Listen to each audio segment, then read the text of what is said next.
Afternoon.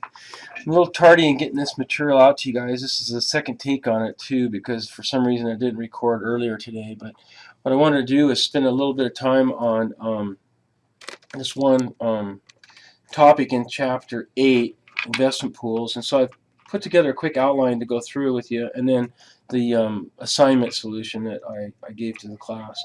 So there's really four main steps here in these investment pools. The first thing is that you're actually it's a standalone kind of fund that other governments contribute investment earnings to, and the book motivates why they would do that. And of course, the biggest one is economies of scale. It's a fairly technical, expensive professional salary area, and so there's benefits of having more dollars under investment there in terms of cost reductions per dollar managed, assets managed. So anyway, when they're first contributed, they always go in at fair market value.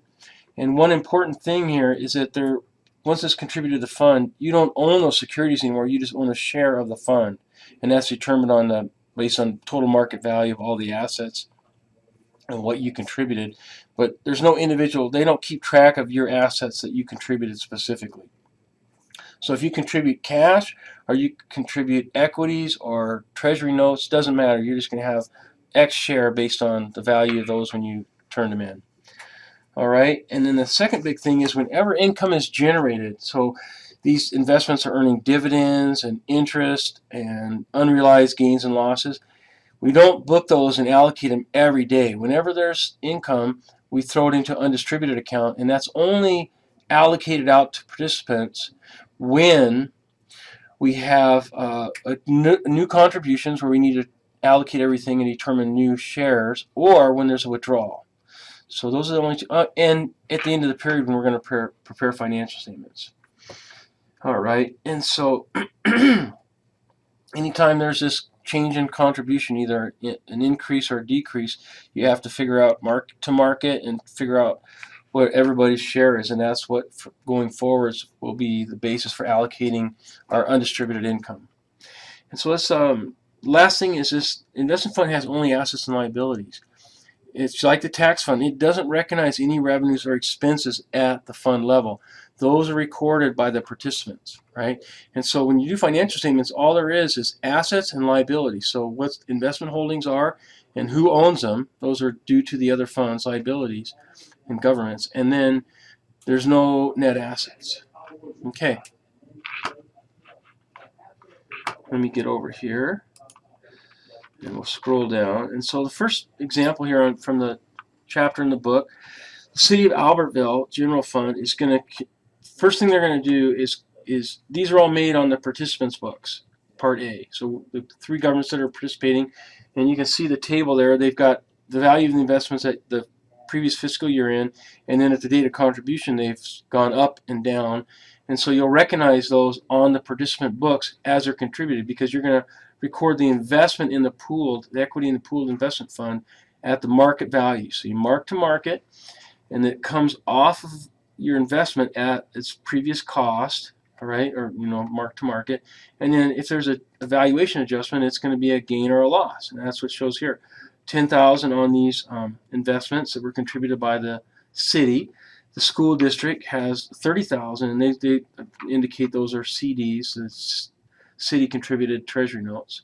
And then the township actually has a loss, even though I think they contributed CDs as well, but for some reason they have a loss. And so that's how those transactions are recorded on the participants. Now in the actual fund, investment fund pool, here's the balance sheet.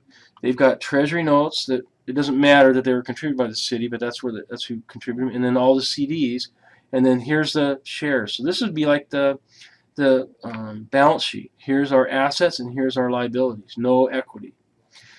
In number two, what's happening is there's going to be a withdrawal by the township. So shortly after joining the investment pool, they need to pull some out to pay a bill from a contractor on a capital project.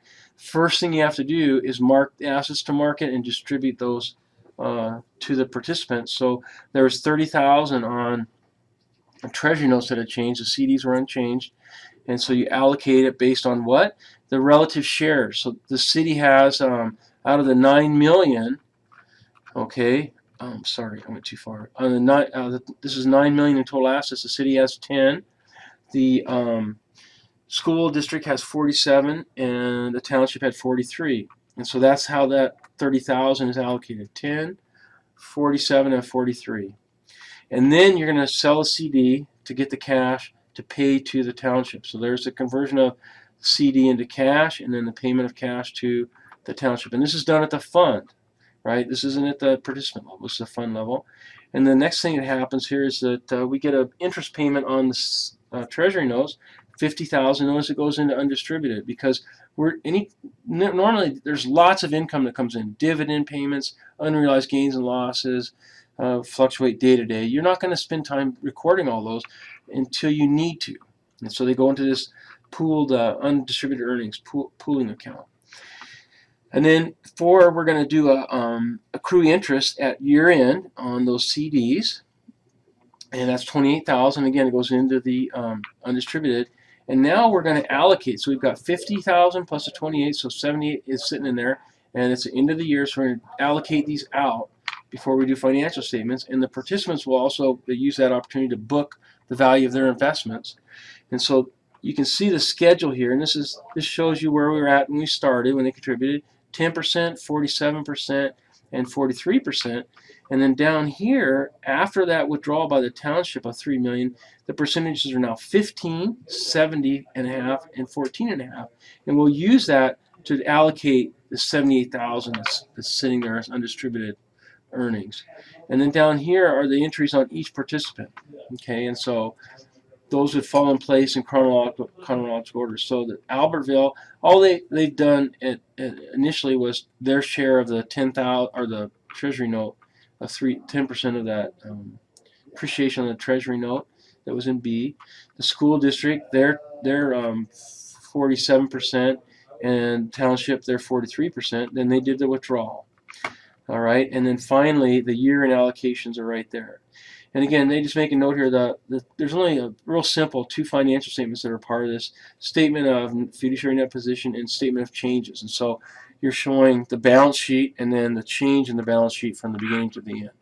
And that's it. Pretty straightforward.